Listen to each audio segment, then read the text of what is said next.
Good Monday, everyone, and welcome into today's daily Bible reading for November the 20th. Today we are reading together in Second Chronicles chapter 31, which is going to continue to tell us the details of Hezekiah's restoration to the kingdom and bringing into action all of these reforms that is helping for Judah to be the type of people that they needed to be, to get them back into alignment with the will of God.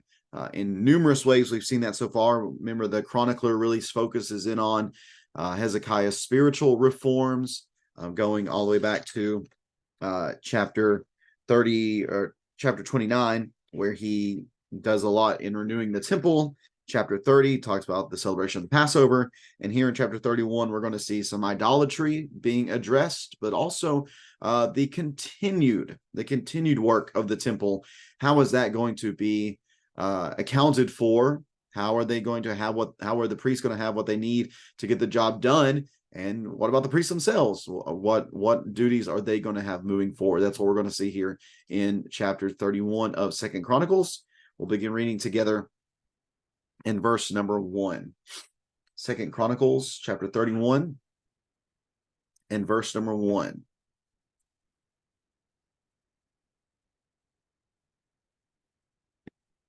When all this was completed, Second Chronicles 31, verse number 1, all Israel who had attended went out to the cities of Judah and broke up the sacred pillars, chopped down the Asherah poles, and tore down the high places and altars throughout Judah and Benjamin, as well as in Ephraim and Manasseh, to the last one.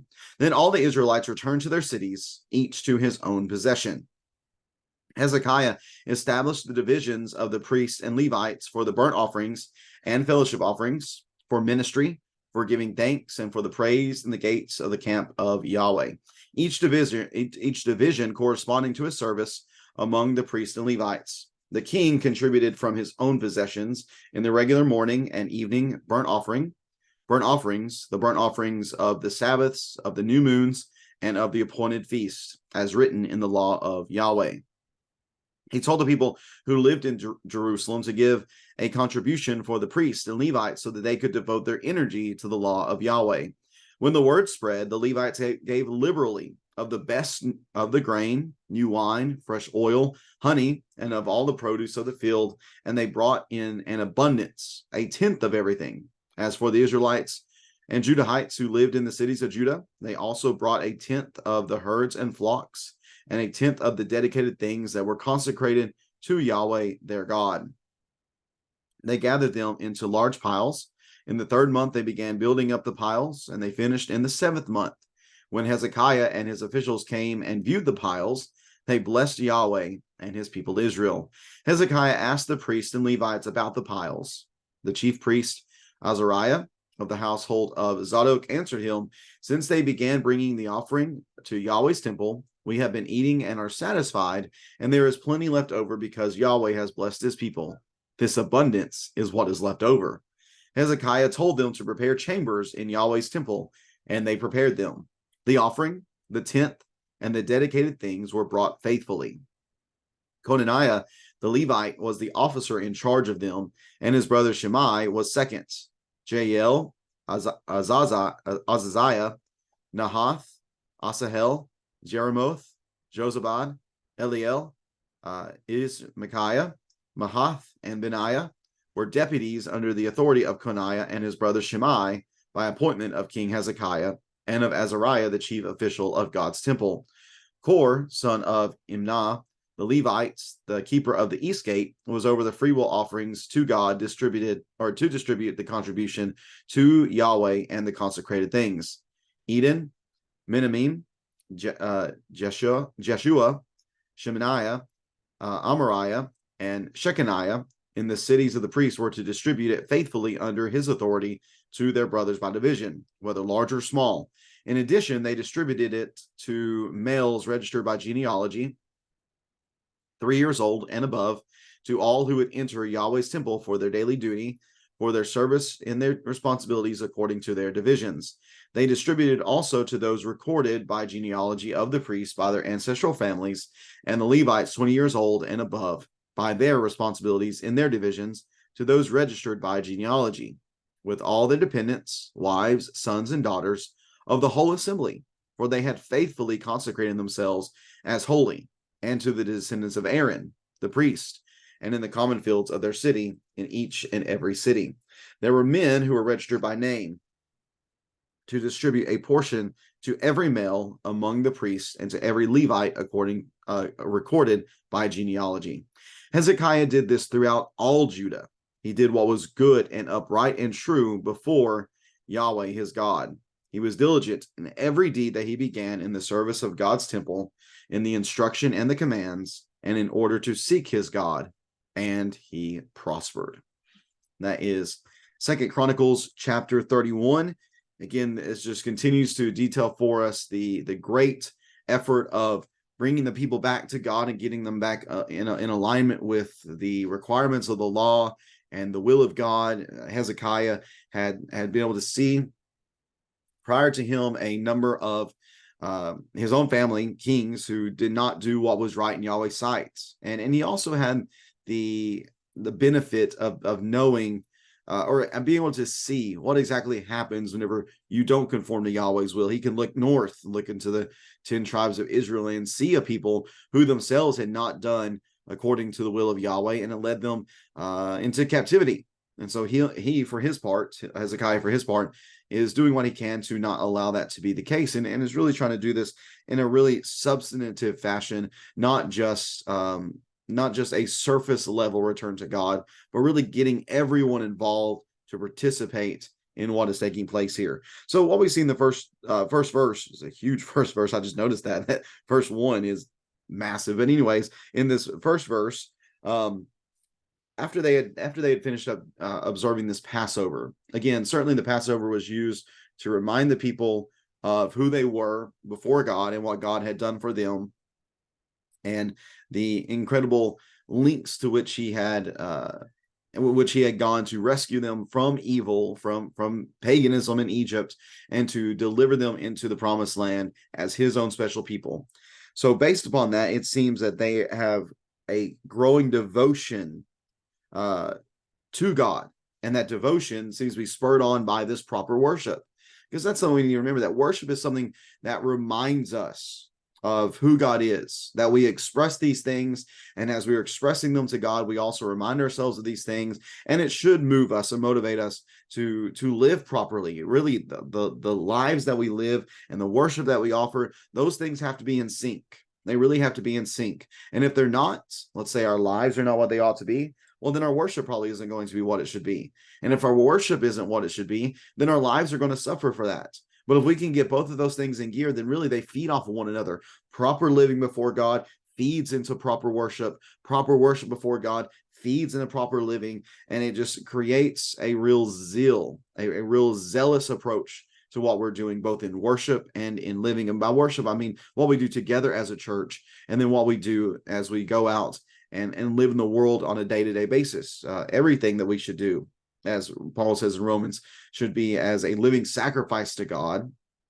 And it really just helps to both of the context, whether in the corporate setting of worship or in our individual lives. If we're doing both of them properly, then they feed one another, and it leads to great results, like what we see here in Judah. They went and they tore down all the sacred pillars, the Asherah poles, the high places, the altars, every last one of them. They got rid of it. They said, we cannot worship our God who brought us out of Egypt and who carried out the Passover. We cannot worship him with these things being present. Well, moving on from there, we see that they're in the restoration of the temple and getting it back going in the ways that it should be going, with proper worship and sacrifice and everything.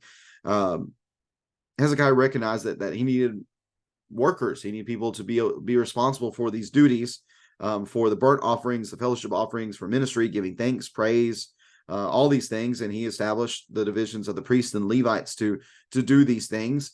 And whenever it came to the offerings, initially Hezekiah, out of his own abundance, gave to the people, or gave to the priests and Levites for the sacrifices. And then he urged the people to step up and to do this work as well. So Hezekiah gave very liberally of himself to do this work, and then he urged the people, certainly as they see the king setting the example for service, they then are willing to give as well. And we see, though, the reason for this, that Hezekiah wanted this done. He told the people who lived in Jerusalem to give a contribution for the priests and the Levites so they could devote their energy to the law of Yahweh. So they could devote their energy to the law of Yahweh. This is really similar, I think, to just the principle you see in Scripture, that those who work for the Lord are worthy to be supported by those who really benefit from their work. Those who are spiritual leaders have the ability to be supported in the work that they're doing. Certainly, I would fit that category. And certainly those who we support in the work that they're doing elsewhere would fit in that category as well. But notice it's a collaborative effort that we give our time in our particular duties, and that allows, and through the support of brothers and sisters in many different places or locally, whatever it might be, we're able to devote ourselves to those things. So again, it is a collaborative effort here, but it began with Hezekiah. And that's one thing I really appreciate about Hezekiah, is he really set the tone through his own actions. He didn't just sit up on his high throne and command the peasants, the regular people, to give and give and give. He himself first gave. And then I think that was used as a motivation by the people to give themselves. And they gave a lot. So much so that everything was building up in piles, the text tells us.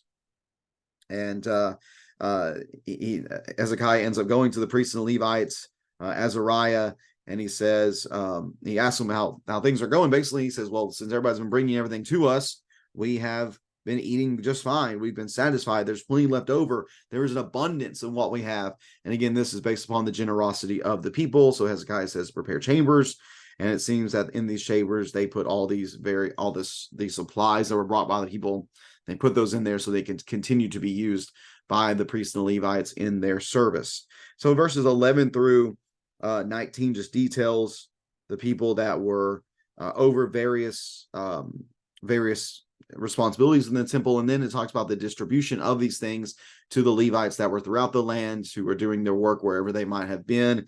So again, this is a very much a collaborative effort between Hezekiah and the people to be able to support the work of religious practice within the land of Judah. Again, they're looking up north and they're seeing the Israelites, or those belonging to Israel, again, divided kingdom Israel, and they're seeing how their lack of religious fervor and zeal and obedience, they saw how that led to just absolute destruction, led to chaos and captivity. And Hezekiah is determined to do better. I really appreciate the footnotes that my Bible has for verses 20 and 21, where it talks about just everything that Judah did, all this throughout Israel. He did what was good and upright. He was diligent in the service of God's temple and the instructions and the commands, and in seeking the Lord, seeking Yahweh. The text says that he prospered, but I really like this footnotes. It says, what Hezekiah accomplished was more than just a superficial redirection of the people of God and the temple. He managed to get grassroots support for his program. The people took a real interest in what was going on with the temple and the worship of Yahweh. Because of his good work, Hezekiah was rewarded by God, and he prospered. That's really what we want, isn't it? We don't want just surface level things. We want to be really invested in the work of Yahweh. So in our context, we should be really invested in the work of the church, recognizing that it's all of us working together, that it's not just those who might be in leadership positions or in positions of authority, or positions of influence, but it's everybody working together in a collaborative effort. Again, not just to check boxes, but really because we have a heart and a zeal for the work of the church, wherever we might be. That's what was taking place in Judah. They had a real heart and zeal for the work of the temple and in supporting it. And that's what we need to have as well. We need to have a real heart and zeal for the work of the church and supporting it in whatever ways we can, whatever role it is that we're playing. We should do that work well. And I have great confidence that if we do that, then just as Hezekiah prospered, we can prosper too. If you have any questions or comments about this text, please feel free to leave that in the comment section below. And we'll be back at it again tomorrow, reading together from chapter 32, which is going to give us the details of Sennacherib's invasion. Again, that's probably something that's talked about more in Kings than it is here. Again, a chronicler is focusing much more so on the religious reforms of Hezekiah's reign. But he is going to talk about a major event, which is the issues surrounding Sennacherib and Assyria and their desire to come take Judah as well. We'll be talking about that tomorrow. Hope you have a great rest of your Monday. Thanks so much for taking time to read along with me today. Take care and God bless.